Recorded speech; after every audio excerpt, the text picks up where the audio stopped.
What's up, guys? I'm the Loot Doctor, and I just wanted to post a quick review of Lords of the Fallen.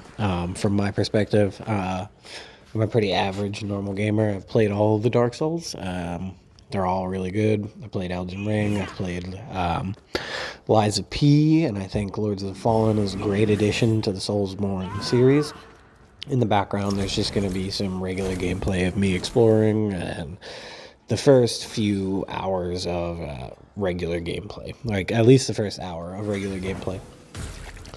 So overall, Lords of the Fallen has a pretty normal combat system. There's nothing that feels like too clunky once you kind of get into it. The only thing that I think some people might learn to struggle with is the idea of switching between Umbral and normal world. And I think that it does take a little while for you to really get into the Umbral world. As you can see right now, this is the first part of the game where they kind of teach you how to switch to Umbral. And then they teach you about soul flaying here, where you can soul flay different things in the Umbral world to start affecting the real world. Overall, I think that the mechanics of the Umbral world were really well done and ended up being a lot more fun than I originally thought. And then here you have the soul flaying enemies, where you can pull their soul out, do some damage to them and their soul, and it'll actually start damaging the real enemy, the original enemy.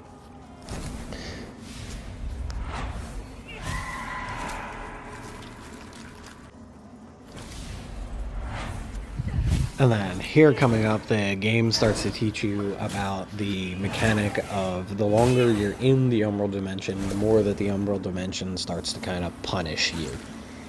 The longer you're in there, after about 3 minutes, you'll have this Red Death chase you. And the Red Death can be killed. It's a very difficult enemy, but it almost definitely is meant to try and kill you as quickly as possible. It does an absurd amount of damage, and it's really not meant to be fought. Some people have found some farming methods that kind of got patched out of the game, but there was ways to kind of farm the Red Death, but eventually kind of people found a way around the Red Death overall.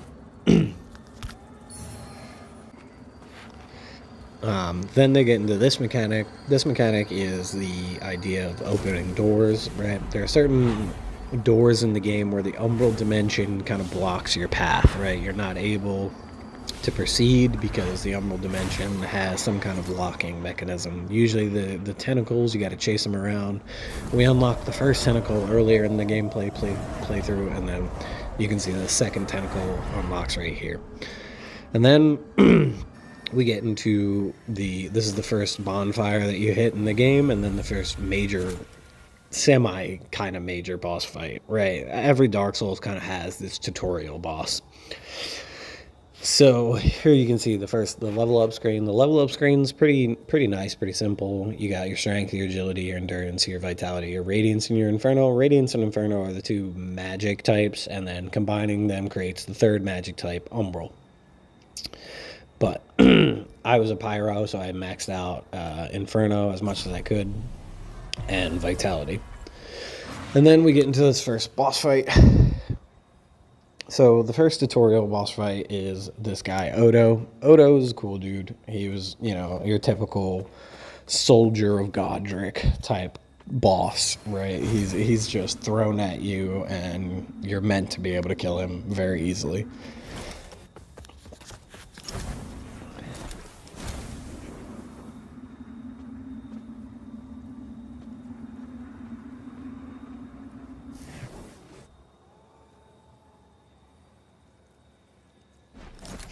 And then right here, there's not much to talk about for the Soldier of Godric fight. The holy bulwark Odo, right? For me, I ran around and plinked him with fireballs until he died, right? And then the boss. After you kill Odo, it transitions into the real fight, which is everybody loves him, everybody knows him, the Light Reaper.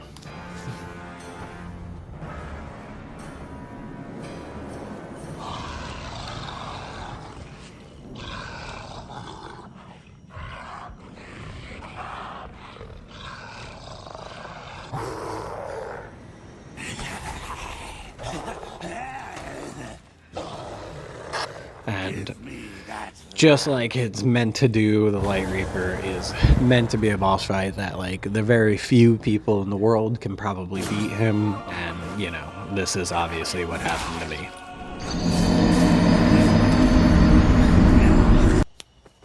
Alright, and then the rest of this gameplay from this point forward is I invited my friend. He kind of joined me and showed me a little bit of the ropes.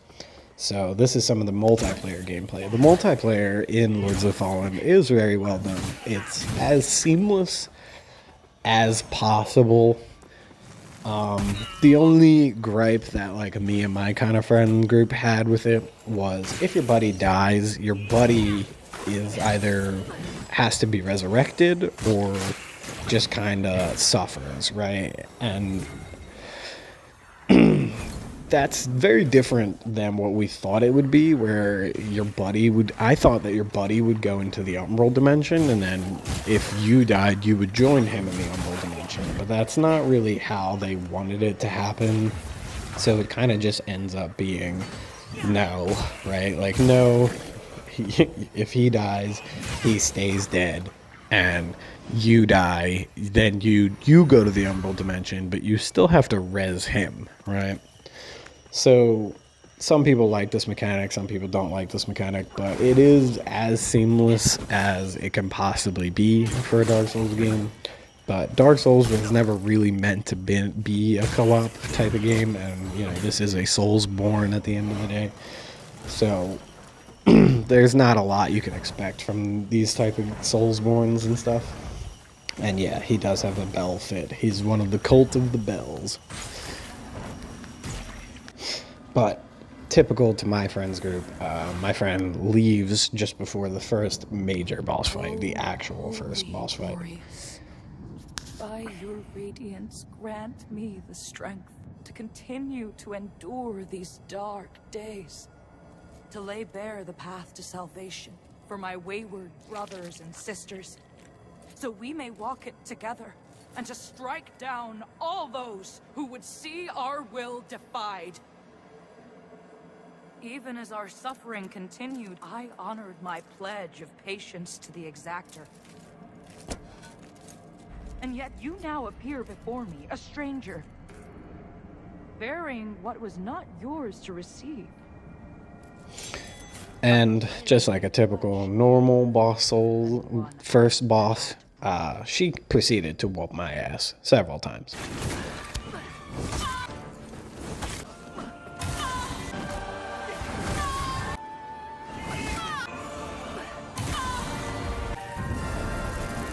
But thankfully, not that many times. I think I died 5 times before I kind of figured it out with the help of the Iron Wayfarer, which is this game's form of summoning, just like how Elden Ring kind of had the spirit summonings. And you can see here, all I really did was typical of a mage playstyle, which is plink her with fireballs until she dies.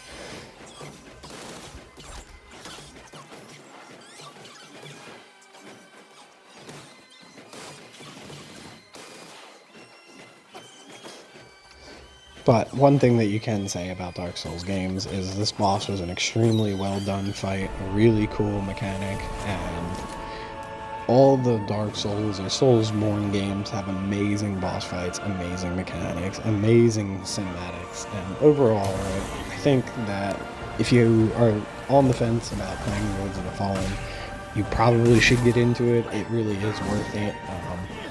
They are working on the game literally daily, every single day. It's gotten a patch or an update to try and fix, like, some of the things that they did wrong. And I think the developers really want this game to succeed, so that maybe we can see a second one in the series, or maybe a DLC, which would be really, really cool. And then this like first cutscene is just, you know, the introduction to the Firelink Shrine, your typical, they call it Sky Bridge. And yeah, overall I think Lords of the Fallen was a great game and totally worth anyone's time. And this was just a review from a regular gamer, a regular guy just trying to make it out here in the content creation. You know what I mean?